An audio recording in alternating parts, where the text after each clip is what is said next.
კვარას გოლი UEFA ჩემპიონთა ლიგის ტურის საუკეთესო გოლად დაასახელა. ტრავმის გამო ჩაკვეტაძის სეზონი დასრულებულია. ცნობილი გამოცემა ოპტას პროგნოზით ჩემპიონთა ლიგის მოგების ძალიან საინტერესო ფავორიტი მიქაუტაძის თამაში მანჩესტერ იუნაიტედის წინააღმდეგ და მეტი სხვა სიახლე. კვარაცხელიას PSG-მ ასტონ ვილა მეოთხედფინალის პირველ შეხვედრაში ანგარიშით 3-1 დაამარცხა. მატჩის საუკეთესო მოთამაშე კი ხვიჩა გახდა, რომელმაც ორივე გუნდში ყველაზე დიდი შეფასება 8.7 აიღო და ულამაზესი გოლითაც გაანებირა ქართველი გულშემატკივარი. აღსანიშნავია ისიც, რომ კვარა ჩემპიონთა ლიგის კვირის სიმბოლურ გუნდშიც მოხვდა. მოედანზე რა და როგორ გამოუვიდა ყველამ კარგად ვნახეთ. ამიტომ ლუის ენრიკეს მატჩის შემდგომ კომენტარს გავეცნოთ ქართველის შესახებ. სანამ ამას ვიზამდეთ, გითხოვთ რომ გამოიწეროთ ლაინსმენის YouTube არხი და აუცილებლად დაალაიქოთ ეს ვიდეო. ის ძალიან მრავალმხრივი ფეხბურთელი და შესანიშნავი უნივერსალია. მისი შეძენა იმ დღიდან გვინდა, რაც გუნდში მოვედი. შემიძლია ვთქვა, რომ კვარა აერთიანებს ყველაფერს, რაც გუნდის პროექტშია: ახალგაზრდობას, სათამაშო ხარისხს, ტექნიკურ უნარებსა და უმაღლეს ფიზიკურ მზადყოფნას.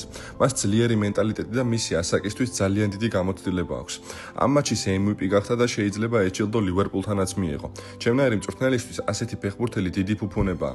სწორედ ამიტომ ვცდილობდი ამდენი ხანი მის დამატებას და ეს მაშინ გამოგვივიდა, როცა ყველაზე ნაკლები ველოდით. როგორც ხედავთ, ესპანელ სპეციალისტს ძალიან შეუყვარდა კვარა და ამის საბაბიც აქვს. კვარას გარდა ასტონ ვილასთან ულამაზესი გოლი გაიტანა 19 წლის დეზირე დუემ, რომელიც არანორმალურ ფორმაშია და პარიზელებს ბარსადან ახლად გადასულ ნეიმარსაც აგონებს თავისი ჟოგა ბონიტო სტილით. დუემ მატჩის შემდეგ ხუმრობითაც აღნიშნა, რომ მისი გოლი უფრო ლამაზი იყო ვიდრე კვარაცხელიასი. დუემ მართლაც ხელოვნების ნიმუში შექმნა, თუმცა ჩემპიონთა ლიგამ დღის გოლად ქართველის შედევრი დაასახელა. აქვე აღნიშნოთ, რომ ხვიჩას PSG-ში გადასვლის შემდეგ სულ 4 გოლი აქვს გატანილი და 4-ვე მარცხენა ფეხით. ის გოლიც კი, რომელიც ლივერპულთან თამაშგარის გამო გააუქმეს, კვარამ ცაციათი შეაგდო. ხვიჩას ამ პერფორმანსის შემდეგ რთულია თემას გადავუხვიოთ, თუმცა აუცილებლად უნდა შევეხოთ გიორგი ჩაკვეტაძესაც. ჩაკვე სეზონი ფეხზე მიღებული ტრავმის გამო დასრულებულია. აღსანიშნავია, რომ ნაკრების 10-იანს კარიერის არც ერთ სეზონში არ უთამაშია იმდენ თამაშზე მეტი, რამდენიც წელს. ჯამში მან 59 მატჩში მიიღო მონაწილეობა. გიოს ვოტფორდი ინგლისის ჩემპიონშიპში მე-10 ადგილს იკავებს და არც დაწინაურების და არც დაქვეითების პირას არ დგას. საკლუბო დონეზე მას ამ სეზონში 2 გოლი და 7 ასისტი მოუგროვდა. სანამ მიქაუტაძეზე და მის მანჩესტერთან ჩატარებულ თამაშზე გადავიდოდეთ, შევეხოთ ძალიან ცნობილი გამოცემის ოპტას ბუქმეიქერების ვარაუდებს იმის შესახებ, თუ ვინ მოიგებს ჩემპიონთა ლიგას. გაგიკვირდებათ და პირველ ადგილზე 27.8%-ით არსენალია.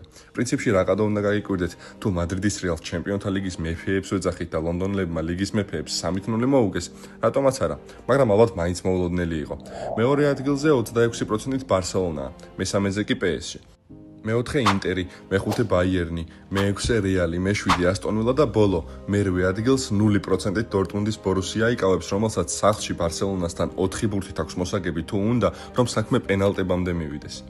ახლა ისევ დაუბრუნდეთ ქართველ ლეგიონერებს. ჟორჟ მიქაუტაძის ლიონი ევროპა ლიგის მეოთხედფინალში მანჩესტერ იუნაიტედს დაუპირისპირდა. პირველი მატჩი შინ ჩაატარეს და უპირატესობის მიუხედავად ბოლო წუთებზე გატანილი გოლით ფრე 2-2 ითამაშეს. ჟორჟი მთელი თამაში და განსაკუთრებით მეორე ნახევარი ძალიან აქტიური იყო. გამორჩეული იყო მისი პრესინგი და მცველების შეცდომებზე ჩასაფრება, რითიც თითქმის ყველა თამაში სარგებლობს და რითიც თავი დაგვამახსოვრა. 95 წუთზე, როცა იუნაიტედი 1-2 იგებდა, ჟორჟმა ძლიერად დაარტყა. ბურთი ონანამ ხეირიანად ვერ აიღო და დამატებაზე რაიან შერკიმ შეაგდო. ქართველს UEFA-მ ესქმედება ასისტად ჩაუთვალა. 24 წლის მიქაუტაძეს ევროპა ლიგის ამ სეზონში 11 თამაში 4 გოლი და 5 საგოლე პასი მოუგროვდა. ასისტებში ის მხოლოდ შერკის და დრის მერტენს ჩამორჩება. საპასუხო მატჩი ოლდ ტრაფორდზე 17 აპრილს ჩატარდება. წყვილიდან გასული კი ნახევარფინალში ატლეტიკ ბილბაოსა და რეინჯერსს შორის გამარჯვებულს შეხვდება. მოჰამედ სალაჰი ლივერპულში რჩება. 32 წლის ეგვიპტელმა ამის შესახებ თავის სოციალურ ქსელებში დაწერა. ოფიციალური ინფორმაცია არ ვრცელდება, თუმცა Sky Sports-ის ინფორმაციით ვიცით, რომ სალაჰი ლივერპულის ფორმით 2027 წლამდე ითამაშებს. ლივერპულმა სეზონის მეორე ნახევარში დაღმასვლა განიცადა. მიუხედავად ამისა, სალაჰი პოზიტიურ განწყობაზეა და ასეთ ინტერვიუს აძლევს. ძალიან აღელვებული ვარ. ახლაც ბრწყინვალე გუნდი ვართ. კონტრაქტი იმიტომ გავაფორმე, რომ ვფიქრობ, ბევრი ტიტულის მოგება შეგვიძლია. აქ ჩემი კარიერის საუკეთესო წლები და მომენტები გავატარე. ბოლო 8 წელი, რომელიც იმედი მაქვს 10-მდე გაიზრდება. სალაჰი 27 გატანილი გოლით ამ მომენტისთვის პრემიერ ლიგის საუკეთესო ბომბარდირია. ლივერპული კი ყველა სხვა დანარჩენი ტურნირიდან გამოთიშვის შემდეგ შეეცდება, რომ პრემიერ ლიგაში მოპოვებული უდიდესი უპირატესობა და მდევარ არსენალთან 11 ქულიანი აღმასვლა ხელიდან არ გაუშვას. აღსანიშნავია, რომ სალაჰის მსგავსად ლივერპულის კიდევ ერთმა ლეგენდამ, ვირჯილ ვან დაიკმაც 2027 წლამდე გაახანგრძლივა გუნდთან კონტრაქტი. ეს ამბავი პრობლემური მხოლოდ ტრენტის შემთხვევაში აღმოჩნდა, რომელიც დიდი ალბათობით სეზონის ბოლოს როხი ბლანკოს შეუერთდება.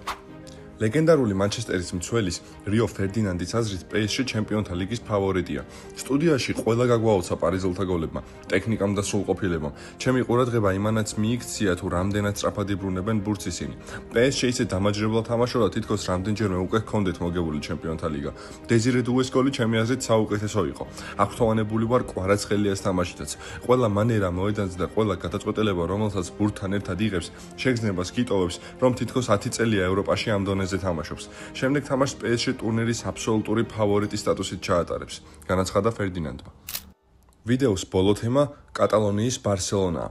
ფლიკის გუნდი 2025 წელს თამაშს არ აგებს. ლა ლიგაში მეორე ადგილოსან რეალს 4 ქულით უსწრებს. კოპა დელ რეის ფინალშია. ჩემპიონთა ლიგის მეოთხედ ფინალში პირველი მატჩი დორტმუნდთან 4-0 აქვს მოგებული.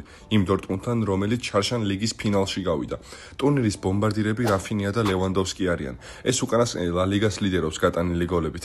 მთლიანად კი რაფინია, ლევანდოვსკი, იამალის ტრიოს ამ სეზონში 90 გოლი მოუგროვდა. მოკლედ, თამამად შეგვიძლია ვთქვათ, რომ ბარსელონა ნელ-ნელა იპყრობს ევროპას და ბარსელონას გულშემატკივრები უყურებენ გუნდს, რომელიც ასეთი ფორმად ძალიან მოენატრათ და ბოლოს ალბათ 2015 წელს ჰქონდათ იმის შეგრძნება და რწმენა, რომ ყველაფრის მოგება შეეძლოთ. ჩავის წასვლა სევდიანი იყო, თუმცა ამ ნაბიჯმა გუნდი აშკარა წინ წასწია. ფლიკმა დორტმუნდთან თამაშის შემდეგ თავის მომავალზეც ისაუბრა. აქ თავს ძალიან კარგად ვთქვით, იმაზე კარგად ვიდრე მოველოდი. სტაფი, ფეხბურთელები ყველა ძალიან კარგია. ატმოსფერო ფანტასტიკურია, ერთ დიდ ოჯახს ჰგავს. მომწონს ბარსელონაში ცხოვრება და სავსე ვარ ენერგიითა და იდეებით გუნდის კიდევ უფრო განსავითარებლად, თქვა გერმანელმა. ფლიკმა ისიც დაამატა, რომ ის არ არის ისეთი ტიპის მწვრთნელი, რომელიც 60 წლიან კონტრაქტს გააფორმებს გუნდთან მხოლოდ იმისთვის, რომ იყოს დაცული, რომ არ გაათავისუფლო. არა, თუ ყველას მოეწონება სიტუაცია და ყველა კმაყოფილი იქნება გუნდში, ისევე როგორც გუნდის გარეთ გუნდის ფანები, მაშინ დარჩება. თუ არა და როგორც გერმანიაში გააკეთა, ერთი წარუმატებელი სეზონის შემდეგ დატოვებს გუნდს. ვიდეო ამით დავასრულოთ. დავალაიქოთ, გამოვიწიროთ ლაინსმენის არხი და ჩავრთოთ ზარის ხილაკი, რომ არ გამოვტოვოთ მეტი ასეთი სიახლეები.